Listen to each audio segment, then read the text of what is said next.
A mensagem a seguir é uma pregação da Igreja do Nazareno Nova Europa. Esteja conectado conosco pelo tablet ou smartphone e assista nossos cultos online no site inne.com.br. Ouça Nasa Rádio pelo site nasaradio.com.br e acompanhe nossas redes sociais facebook.com/INN Europa e twitter.com/INN Europa. Igreja do Nazareno Nova Europa, mudando a história de sua vida. A palavra de Deus em Colossenses, capítulo 1, 27.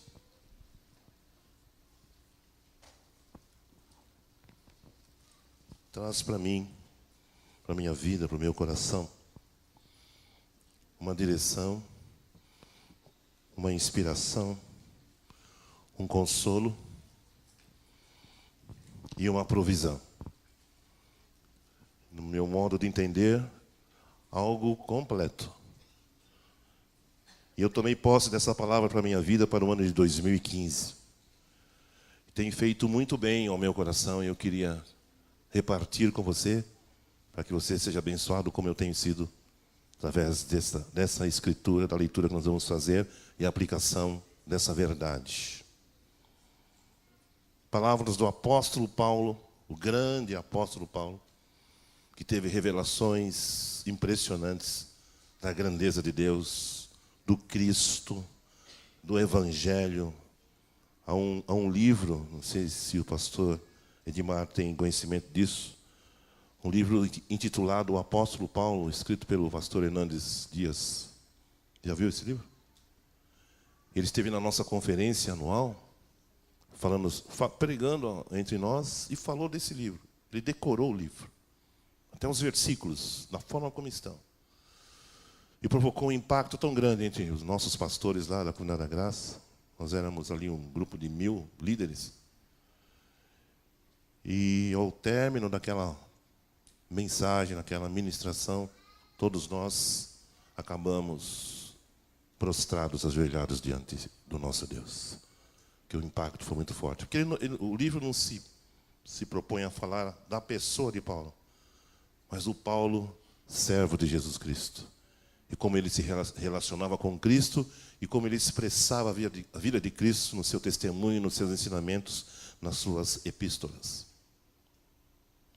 E é Paulo que está dizendo aqui nesse texto, versículo 27, aos quais Deus quis dar a conhecer qual seja a riqueza da glória deste mistério entre os gentios, isto é, Cristo em vós, a esperança da glória. Senhor, que essa palavra seja lâmpada para os meus pés, seja luz para o nosso caminho, para a vida dos teus filhos aqui reunidos. Fala conosco, Senhor. Desvenda os nossos olhos para que vejamos as maravilhas da tua lei. E saiamos daqui com uma direção para a nossa vida, nossa casa, nossa família. Em nome de Jesus. Eu queria começar dizendo, irmãos, que nós estamos no 10º dia do novo ano, 2015. E você não tem como controlar as situações, as circunstâncias e os acontecimentos ao seu redor. Você tem que administrar as situações. E eu comecei esses primeiros dias de 2015 com notícias assim, nada boas. Teve muita coisa boa, é verdade, sempre tem, né? Mas é porque envolvem pessoas assim próximas de mim, da minha família, que morreram no começo de 2015. Ontem fez uma semana que morreu o Paulo Moura, um servo de Deus, amigo de mais de 20 anos. E ele é a 4ª geração de pastores, filho de pastores, líderes e músicos lá da Bahia, de Salvador. O pai dele, fundador de 70 igrejas. Há 10 anos ele lutava com um câncer, fez um monte de cirurgia e químio. A resistência dele foi surpreendente nesses 10 anos. Mas semana passada foi o momento final, o último lance, e o Senhor levou o meu querido amigo Paulo. E é inevitável que você fique triste, né? Eu fiquei triste. Depois, Uns 4, 5 dias atrás, a minha filha mandou uma mensagem no WhatsApp falando da tristeza do coração dela por ler uma notícia num site de notícias que falava sobre a morte de um senhor de 50 anos e que era, coincidentemente, pai de uma aluna da minha filha, Juliana. Ela é professora no colégio lá em São Paulo, colégio bilíngue, e a aluna dela de 6 anos presenciou o assassinato do pai naqueles congestionamentos do litoral, para quem estava indo para o litoral de São Paulo e voltando, e quando os carros ficavam parados ali nas estradas, vinham aqueles arrastões, e os caras roubando e fazendo e acontecendo. Então, 2 meninos abordaram esse carro desse senhor, roubaram tudo, celular, carteira, e foram embora. Mas, de repente, um voltou lá e deu um tiro no homem, assim, que não tinha reagido, não tinha feito nada, matou, por matar. E a Juliana ficou triste. Eu falei para ela: filha, vê se você descobre aí o velório, que eu vou lá. Ela falou: pai, já foi enterrado. Eu falei: então, quando você voltar de férias, vamos procurar a viúva, uma jovem senhora, com uma criança de 1 ano e outra de 6, e que viu, assim, com os seus próprios olhos, o marido sendo brutalmente, estupidamente assassinado. Então, isso trouxe tristeza. Anteontem, morreu o pai da Lucila.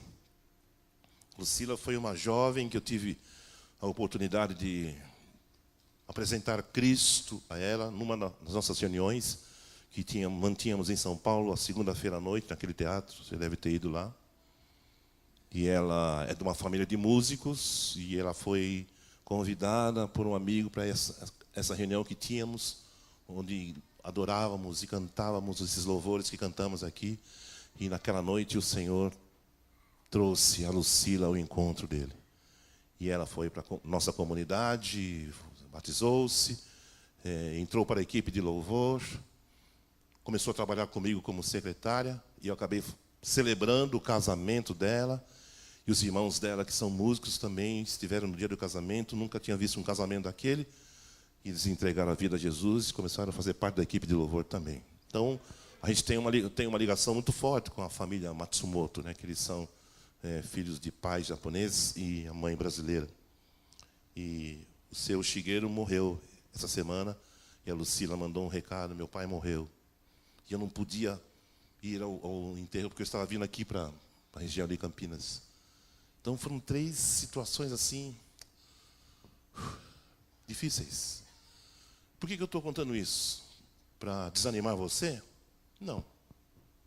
Estou falando isso porque nós temos que ser realistas.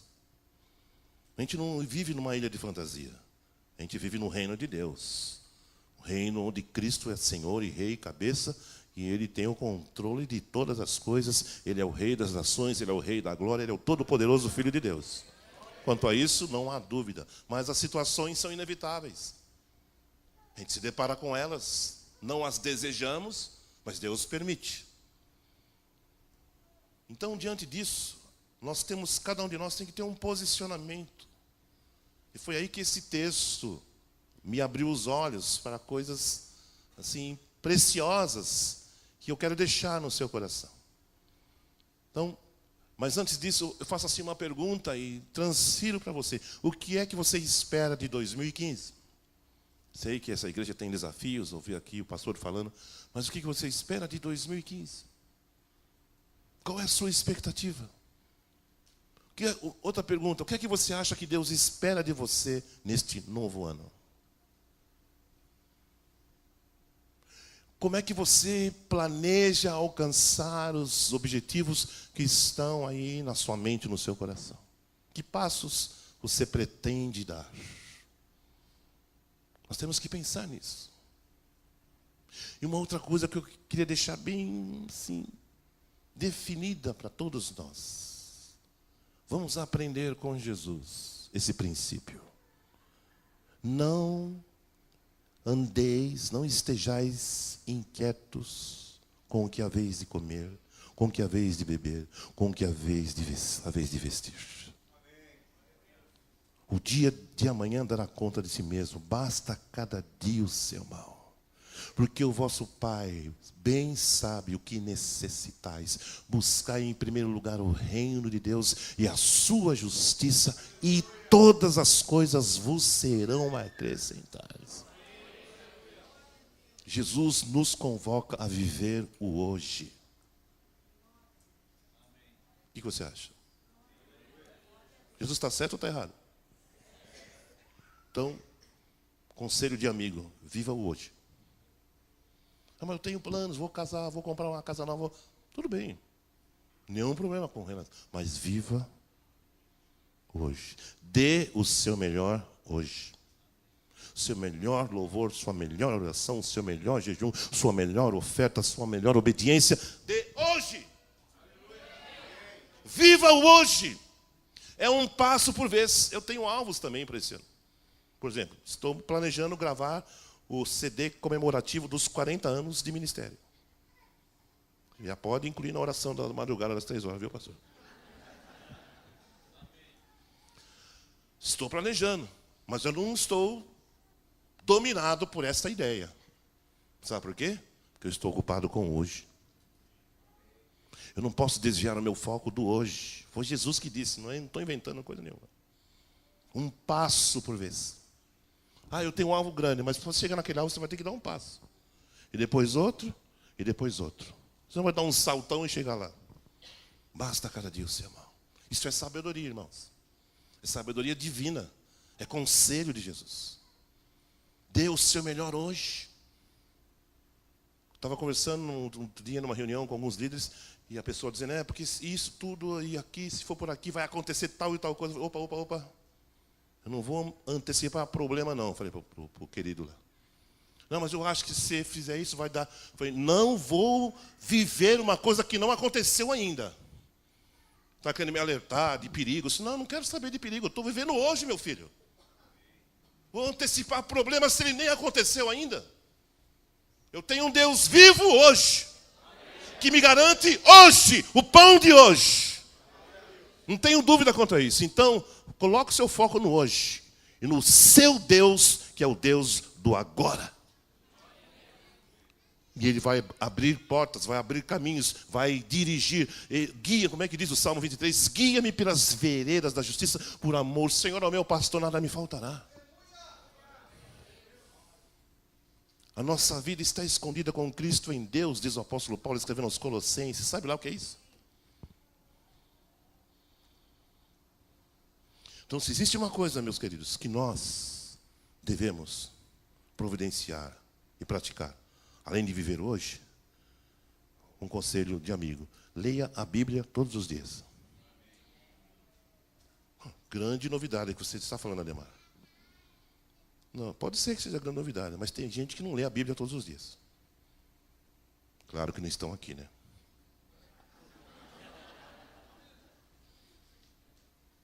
Por que ler a Bíblia todos os dias? Isso é óbvio. É óbvio, mas precisa ser praticado. Por que a gente precisa ler a Bíblia? Para contar ponto? Para mostrar para os outros que a gente lê a Bíblia? Não.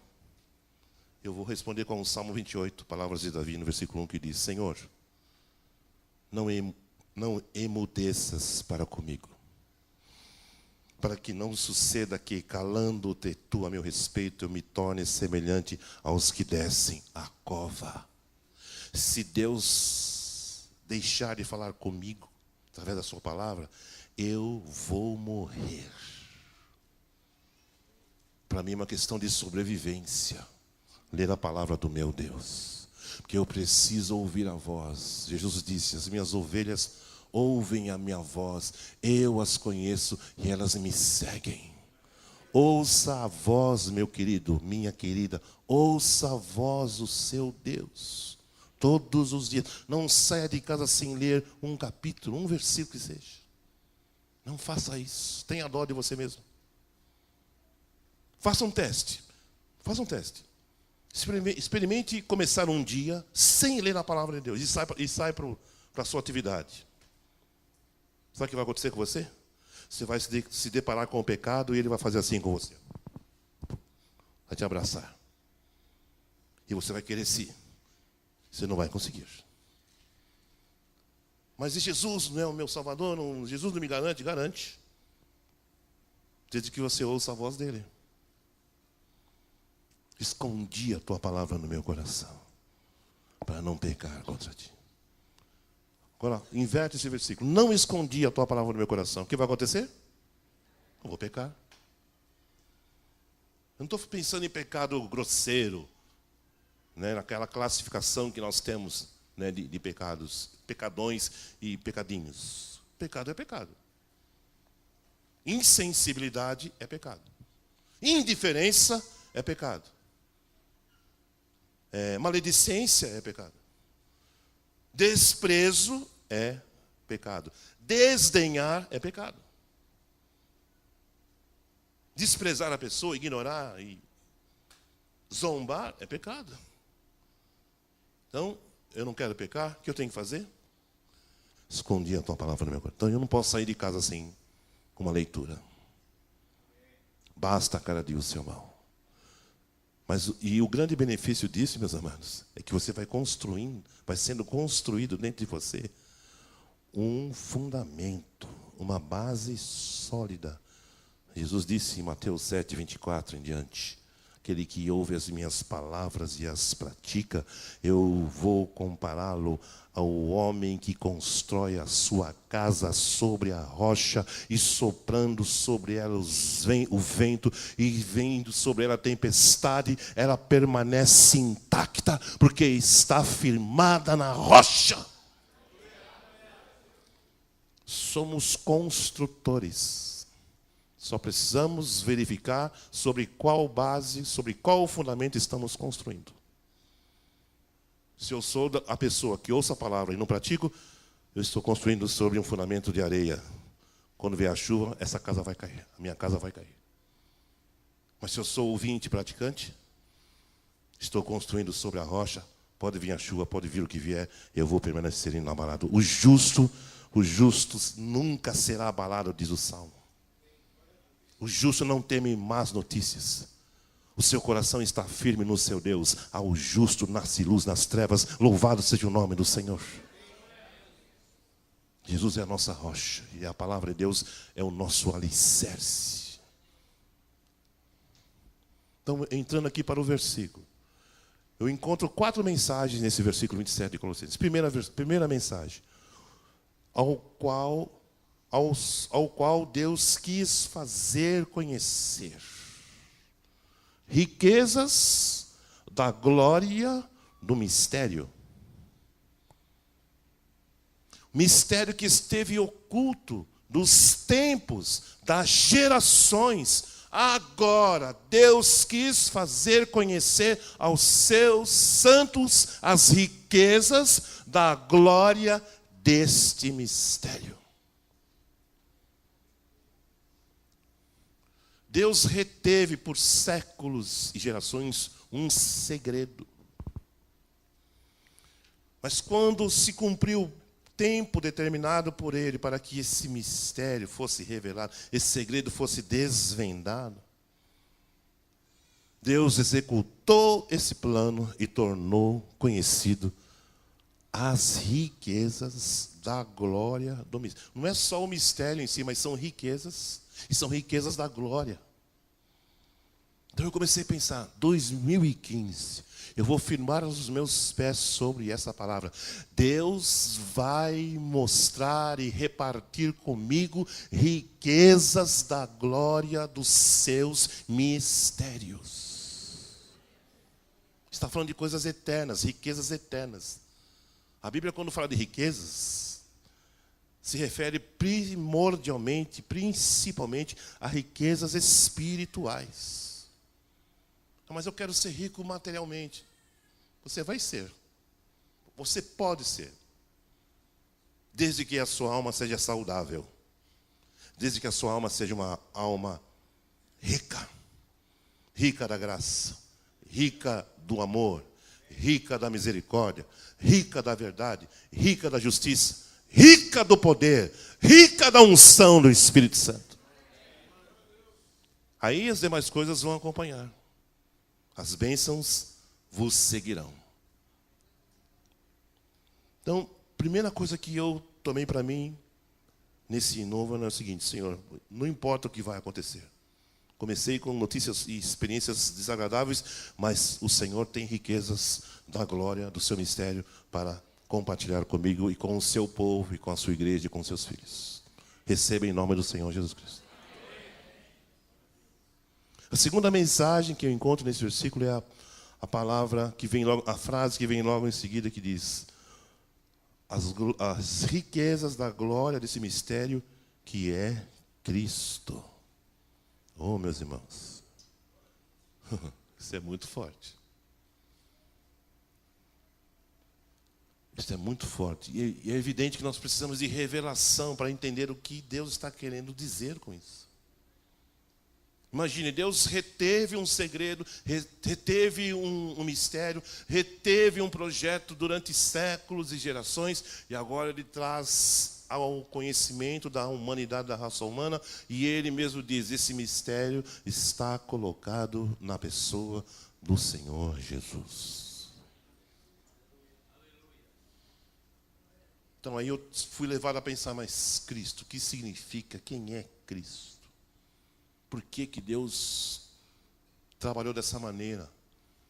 Qual a importância disso? O que é que eu posso extrair disso? Aí eu comecei a pensar na pessoa de Jesus, na figura de Jesus, na posição que Ele ocupa, meus amados.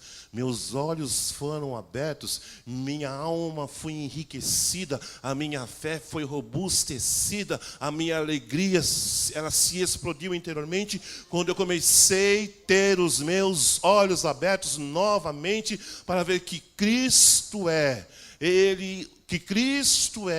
o cabeça de todo principado e potestade. Para eu me lembrar que Cristo é o cabeça da igreja. Para eu me lembrar que Jesus é o verbo que se fez carne, que habitou entre nós. Para eu ser lembrado que nele estão escondidos todos os tesouros da sabedoria e do conhecimento, como nos ensina Paulo em Colossenses, capítulo 2, versículo 2 e 3. Todos os tesouros da sabedoria, do conhecimento, estão escondidos em Jesus. No final do livro do apóstolo João, do Evangelho de João, ele diz: Jesus fez na presença dos seus discípulos muitos outros sinais que não estão escritos nesse livro, e nem todos os livros do mundo seriam suficientes para registrar os feitos de Jesus. Esse é o Cristo que Deus se refere. Divisor da história, ano 2015, depois de Cristo. A história o reconhece. A igreja o reconhece. Ele é o Senhor da história. Ele é o cabeça. Ele é o Todo-Poderoso. Ele é o leão da tribo de Judá. Ele é o Cordeiro de Deus que tira o pecado do mundo. Ele é o bálsamo de Gileade. Ele é a esperança de toda a terra. Ele é o desejado das nações. Ele é o Rei dos reis. Ele é o Senhor dos senhores. Foi ele que apareceu para João no Apocalipse, que teve aquela visão tremenda. Ele mesmo descreve: então eu vi o Senhor, seus olhos como chamas de fogo, seu cabelo como branca lã, sua voz como voz de muitas águas, e da sua boca saiu uma espada de 2 fios. E eu, quando o vi, de João, eu caí como morto, e ouvi uma voz que por detrás dizia: não temas, João, eu sou o primeiro, eu sou o último, aquele que foi morto. Eis que estou vivo para sempre e tenho as chaves da morte e do inferno. Louvado seja o nome de Jesus. Glória a ti, Senhor. Sabe o que é chave da morte e do inferno? É o seu Jesus. Ele abre e fecha. O diabo não tem poder nenhum. Ele tem o domínio e o controle sobre todas as coisas. Vos nasceu na cidade de Davi o Salvador, que é Cristo, o Senhor. Jesus é o Senhor. Então esse é o mistério que Deus traz. Então eu estou colocando meu coração, apoiando minha fé, minha expectativa para 2015, nesse Cristo que a Bíblia me revela. Você acha que eu vou me dar bem? E você também, em nome de Jesus. Terceira mensagem do versículo. Quando eu leio a Bíblia, eu leio a Bíblia buscando detalhes. Não tenho pressa de ler a Bíblia. Não tenho pressa. Pelo contrário, eu prefiro ler devagar. E volto. Porque eu começo a ver essas coisas que eu estou falando para você. Por exemplo, que mensagem há nessa expressão em vós? Aparentemente, nenhuma mensagem. Mas você pega o contexto. Cristo é o mistério desvendado, e esse Cristo agora está em vós. Opa! Como assim em vós? Em mim. Cristo em mim. Cristo em você. Como é que é na prática isso? Cristo só pode estar em mim, no Ademar, se o Ademar estiver em Cristo. Não tem mágica. Tem Mr. M.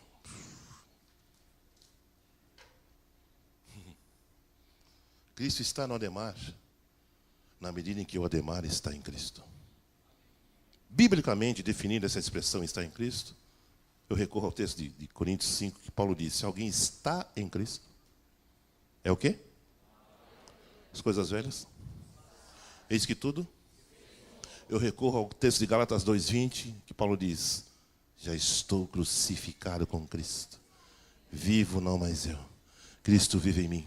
E a vida que eu vivo nesse corpo, vivo na fé do Filho de Deus, que me amou, que se entregou por mim. Então agora, o mistério. Cristo em mim significa que eu estou em Cristo. Para estar em Cristo, eu Ademar, preciso estar crucificado, morto. Jesus não pode ocupar um espaço onde alguém está vivo. Lei da física, 2 corpos não podem ocupar o mesmo espaço. Se é Jesus, se é Ademar, é Ademar. Então aquela história que a gente ouve de vez em quando, aquele irmão é uma bênção, mas ele é cheio do eu. Ele é cheio do eu? Então não é irmão, é ímpio. Porque Deus não tem filho cheio do eu. Sabia disso? Você sabia que Deus não tem filho orgulhoso? O irmão é uma bênção, mas ele é soberbo. Ele não é irmão. Nem primo ele é. Ele é um ímpio. Mas é pesado falar assim, ímpio. Não, não é pesado, não é ímpio mesmo. Ou quiser usar uma expressão lá no Nordeste, quando ele está em Cristo, ele é cabra celeste. Quando ele está sem Cristo, ele é cabra da peste. Então você decida quem você quer ser. Gente. Pergunta para o seu irmão, você é cabra da peste ou você é cabra celeste?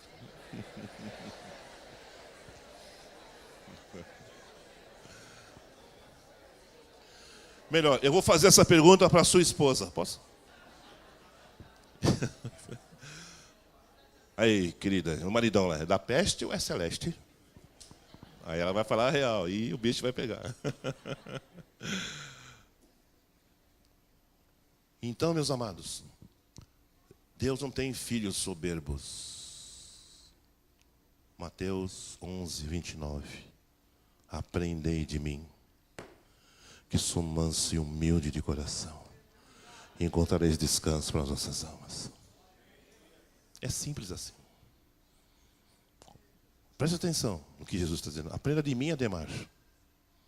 Porque eu, Ademar, o filho, o primogênito, eu sou manso. E eu sou humilde. O que eu vou falar? O que eu vou contar lá em casa? Jesus, que é Jesus, Senhor, é manso e humilde, eu vou ser o quê? Eu sou o cara, né, meu? Sou aí, ministro de louvor, conhecido internacionalmente. Glória a mim, louvado seja eu. Humildemente eu reconheço. 4ª pessoa da Trindade. Eu, o Pai, o Filho e o Espírito Santo. O eu vem primeiro, né? Se alguém está em Cristo, nova criatura é. As coisas velhas já passaram, eis que tudo se fez novo. Eu gosto da maneira como o apóstolo Paulo começa a epístola aos Romanos, a carta de Paulo aos Romanos. Primeiro versículo, Paulo, servo de Jesus Cristo, chamado para ser apóstolo. Sem comentários, né? Ele se apresenta como servo, não como apóstolo. Chamado para ser apóstolo. Mas eu sou servo de Cristo. Eu quero ser conhecido como servo de Cristo. Não como o Ademar do louvor. Louvor é uma consequência da vida cristã. E não é ministério. Desculpa aqui quem usa essa expressão. Ministério de louvor. Não existe ministério de louvor. Por isso que eu trouxe aqui os meus livros para ajudar o pessoal a entender o que a Bíblia fala. Adoração, estilo de vida. Recomendo. Aliás, sobraram poucos aí. E esse aqui, o que a igreja deve cantar. E tem o outro que é o poder da música, serviço da adoração. E o outro que é adoração e avivamento. Nós precisamos entender o que a Bíblia fala, não o que as pessoas dizem. Louvor não é ministério, é a vida. É o Isaías 43, 21. Esse povo que formei para mim, para celebrar o meu louvor. É projeto criacional, é diferente. Não tem a ver com música também. Tem a ver com natureza. Os verdadeiros adoradores adoram ao Pai, porque são filhos. Deus não tem filho que não seja adorador, Deus não tem adorador que não seja filho. Pense nisso. Você que é da música, você que é do louvor, que é do coral. Só pode adorar a Deus quem é filho. Tem um código genético dele, tem os genes dele.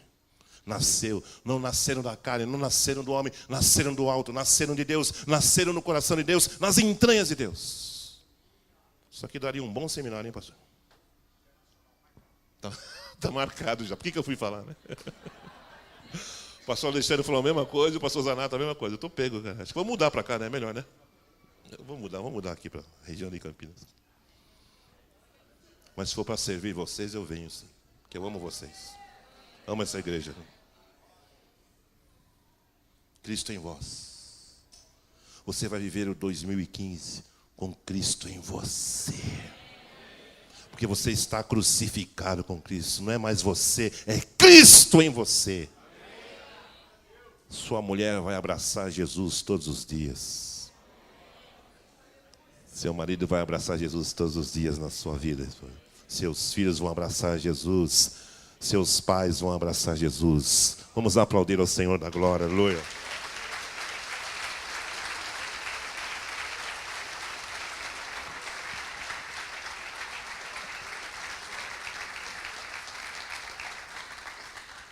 A última mensagem do versículo que o Senhor plantou no meu coração está contida nas palavras esperança na glória. Oh, meu Deus. Que Deus lindo que nós temos, né? A esperança, meus amados, só é esperança se ela estiver apoiada na glória. Porque o que eu vou esperar de 2015? No que eu vou apoiar a minha esperança? Nos meus recursos? Nos dons, no talento, na minha capacidade, no meu intelecto, nos meus bens, no meu trabalho, no meu dinheiro. Isso não dá garantia nenhuma, meus irmãos. É tudo muito bom, Deus permite, Deus nos abençoa, mas não nos garante. O meu trabalho não me garante. Meus dons, meus talentos não me garantem. Mas Jesus me garante. Jesus é a minha rocha. Então a minha esperança está em Cristo. Esperança da glória. Glória da eternidade. Tem uma palavra de Paulo lá em Coríntios 15 que ele diz assim: se esperamos em Cristo só nessa vida, somos os mais desgraçados de todos os homens. Nossa esperança está na volta do Senhor, do Salvador. Ele vai voltar, Maranata, a hora vem, Senhor. Nós precisamos construir uma igreja de esperança. Uma igreja, homens e mulheres que vivam com a esperança da glória. Moços, moças, adolescentes, crianças, idosos, que tenham esperança viva no seu coração todos os dias da sua existência. Esperança em Cristo, esperança da glória, esperança no Deus vivo, no Deus que promete e cumpre a sua palavra na nossa vida. Quer saber? 2015 vai ser uma bênção. E 2016 também, 2017 e até a volta de Jesus. Porque nós estamos nos apoiando em fatos e fundamentos inabaláveis. riquezas da glória do mistério. Cristo em nós, a esperança da glória. Está tudo certo, nada nos faltará. Amém? Acabei. Doeu? Foi bom? Está feliz? Então vamos aplaudir ao Senhor, aleluia.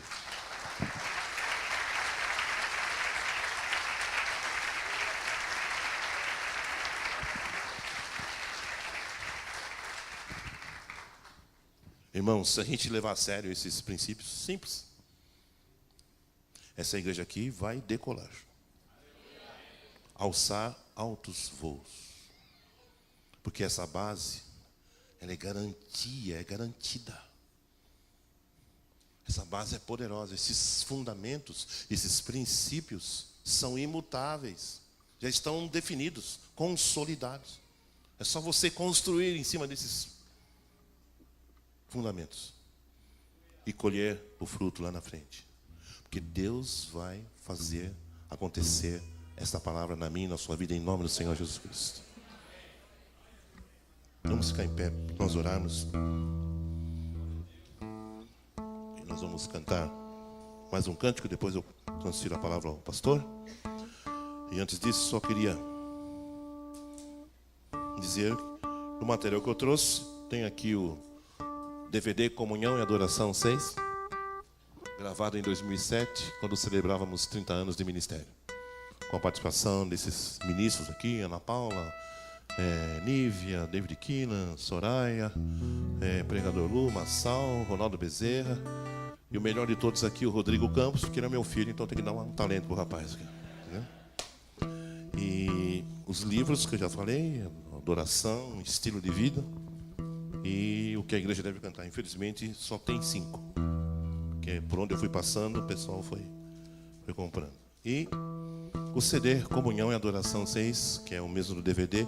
A diferença é que no DVD tem um momento... você tem esse DVD, pastor?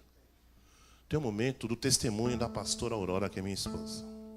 Que é o diferencial de todo o trabalho. E foi inspirado por Deus, foi planejado por nós inserir esse momento família.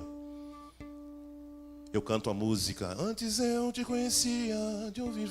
Essa música é a música da nossa família, que ela está ligada a uma experiência em que nós tivemos o dissabor, né, de perder a nossa filha Raquel. Ela nasceu, mas não viveu, e o Senhor levou o nosso bebê. Foi um momento de dor. E o Senhor me inspirou essa canção baseada em Jó, né? Te conhecia com o ouvido dos meus ouvidos, mas agora os meus olhos te veem. Então essa música marca a história da nossa família. E no testemunho ela conta justamente a perda da Raquel, etc. E o diagnóstico, a conclusão médica. O médico disse: vocês não podem ter filhos, vocês não tentem outra gravidez, e pode acontecer a mesma coisa. Eu falei, tá bom. Eu já estava derrubado, caí de vez. Mas quando chegamos em casa, eu falei, querida, nós vamos falar com o médico dos médicos e vamos pedir uma palavra a ele. E nós oramos por 1 mês e meio, dizendo, Senhor, queremos uma palavra. Não era cobrança. Por que Deus? Não era por quê. Queremos uma palavra. Sabe o que Deus fez? Ele deu a palavra. E o legal é que ele deu para ela diretamente. Eu vi a criança, ela não viu. Carregou no ventre por 9 meses e não viu. E a palavra é essa, a profecia de Isaías 65:17. E tome posse para a sua vida. Profetiza essa palavra na sua vida. Eis que faço novas todas as coisas, diz o Senhor. Não haverá lembrança das coisas antigas. Eis que faço coisa nova, agora sairá a luz. Os meus servos não terão filhos para a calamidade, porque são a semente dos benditos do Senhor.